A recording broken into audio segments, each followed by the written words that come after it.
Hello, welcome back to my next video on Vedic astrology.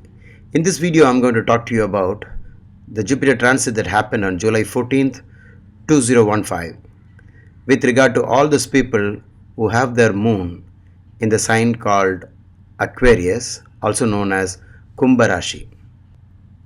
If you are a Kumbha Rasi person, then in your horoscope, you will find your moon placed in this portion of the sky.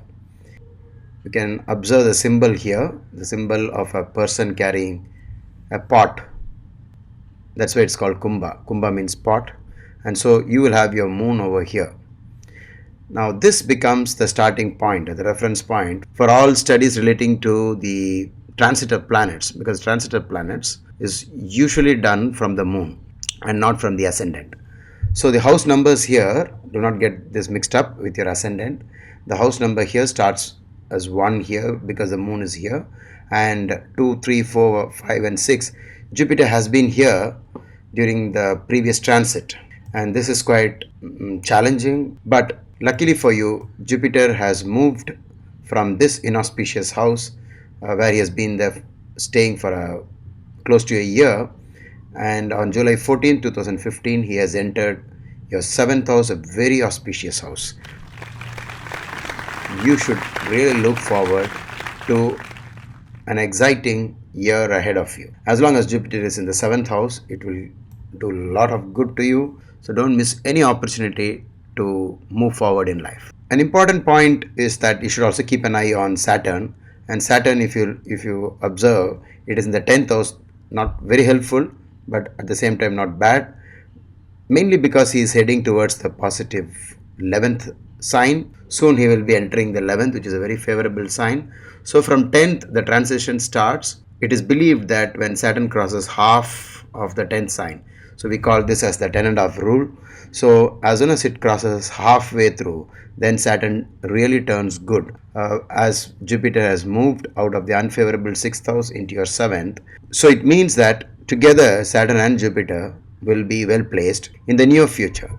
Now let's get on to the positive side of Jupiter. Whenever Jupiter is favorably placed, like in your case, it is in the 7th house, it means that it will give you opportunities for additional income, maybe promotions, auspicious events in life like marriage, arrival or birth of children, happiness through children in general, and protection, security is offered, union with spouse, reunion, or may also indicate marriage, investment in gold, belief in God and charity increase supported by your teachers, the school and college, gain through lawyers, judge, consultants, gain through sadgurus, masters and astrologers, supported by banks, money lenders, and supported by ministers, etc. These are just some of the general effects of a favorable Jupiter.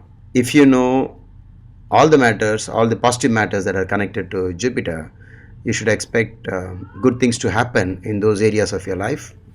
So this is general, but if you want to get more specific, then you should look at the 7th house. The 7th house is the house of union, legal bondage, partnership, includes marriage and relationship. In all these areas of your life, this Jupiter in the 7th is going to be very helpful. So therefore, for all those people who are looking out for moving ahead in their business life with the support of partners, then you should be having a good time in the next 1 year. So if you want to start an organization in partnership, etc., provided your horoscope supports partnership, then this is the time. If you aren't married and you're looking for your life partner, then Jupiter in the 7th is going to be quite helpful. There's one more thing that you need to know. You have to look into your Jupiter Ashtakavarga. Every graha, right from the sun up to Saturn, has their own Ashtakavarga, separate Ashtakavarga chart. It's a chart which has numbers in it instead of the planets. In each sign you will find some numbers written. It varies from 0 to 8, 0 the lowest and 8 the highest. Find out how many points Jupiter has obtained in Leo, which is where he is right now, and if the score is more than 4, it's very good generally, because all the positive effects that we have discussed so far relating to Jupiter being in the seventh house, all that is surely going to manifest. Of course, if it is 5, you have good results. 6, very good. If the point scored here is 7, excellent. And if in this sign you have an 8, then the sky is the limit.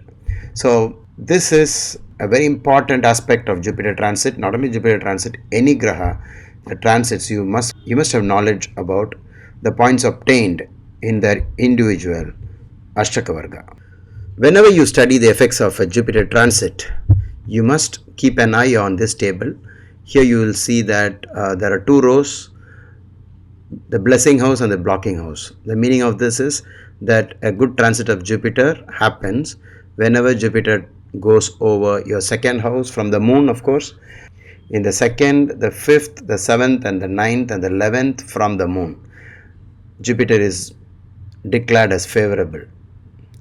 And in your case, it is the 7th house. And beneath the 7th house, you will see a number. You see a number here, number 3, and this is the blocking house. The meaning of this is, in this 1 year, whenever planets move in the 3rd house from your moon sign, the 3rd house from your moon sign is Aries or Mesha. Whenever planets move over the 3rd house, the effects of the positive effects of Jupiter moving in the 7th will be blocked. So watch out for this. You may find this out by using a software, or you should have some printouts of the positions of planets throughout the year, maybe fortnightly or monthly, one chart per month, and then just have a look whether planets are placed in Aries or Mesha Rasi. In that particular month, you will not find the good results of Jupiter. I hope you enjoyed this video, especially because I have given you good news. Thank you so much for watching this video. In case you have any questions, please type them out in the comment section, and whenever I find the time, I'll answer them for you.